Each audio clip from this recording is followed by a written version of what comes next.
Well, good morning and welcome to another daily devotional for the Red House Youth. We're going to be continuing First Peter. So today we're in First Peter chapter 1, verses 17 through 21, and it's only 4 verses, but there's a lot there that we could talk about today. So if you want to follow along in your own Bible, we're going to be in First Peter chapter 1, verses 17 through 21. And that says, "And if you call on him as Father, who judges impartially according to each one's deeds, conduct yourselves with fear throughout the time of your exile, knowing that you are ransomed from the futile ways inherited from your forefathers, not with perishable things such as silver or gold, but with the precious blood of Christ, like that of a lamb without blemish or spot. He was foreknown before the foundation of the world, but was made manifest in the last times for the sake of you, who through him are believers in God, who raised him from the dead, and gave him glory, so that your faith and hope are in God." So Peter's continuing this whole idea of hope and joy, but he's matching it up with faith. And we can look in verse 21, at the very end of this passage, it says, "So that your faith and hope are in God." So we have to look back earlier in this passage to see what that exactly looks like. And he talks about exile, and he talks about our forefathers, talks about how we should conduct ourselves with fear in exile. So there's some confusing things in here for us reading this 2,000 years after it was written. So exile is kind of referring to not only just being in a foreign land, but for what Peter's referencing, he's referencing being exiles here on earth, because we're actually part of a kingdom of heaven when we are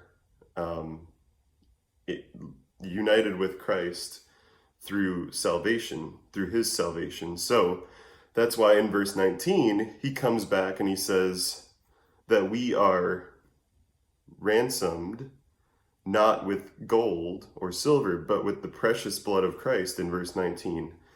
So we are ransomed with the precious blood of Christ in our exile, so we don't have to live in fear in this world that is almost seemingly against us. We are ransomed with the precious blood of Christ, like that of a lamb without blemish or spot. That reference to a lamb without blemish or spot is referring back to the Old Testament, the law, where a lamb was the only sacrifice that actually cleansed the people from their sin. And we might get to that some other time if this whole video devotional thing keeps going on. But today we're just going to focus on the fact that the blood of Christ is what saves us.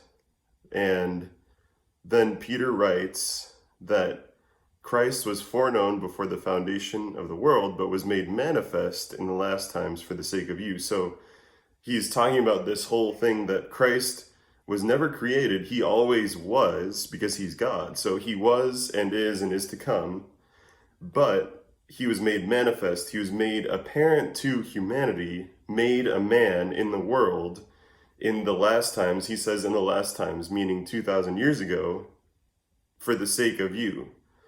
So he was made manifest so that we could have faith in him. So that's why he can say in verse 21, we are believers in God through Christ. We are believers in God through Christ, God who raised him from the dead and gave him glory, so that your faith and hope are in God. And so this kind of wraps up that whole idea of hope in this world that's against us. And we have our faith and our hope in God. So when we are going through tough times, when things don't seem to be going our way, that joy that we talked about last week, that joy that surpasses all understanding, comes flowing in when we realize that our faith and hope is in God, because he has given us salvation through Christ. And this can seem kind of a removed idea for us, especially when we get into arguments with people that we're stuck in the house with, or when things just don't seem to be going our way, or if we had something planned and all of a sudden it's canceled. That's the amazing thing about our gospel, is that we are saved through Christ, and that gives us faith and hope. So today, let's focus on the faith and hope that comes from God through Christ.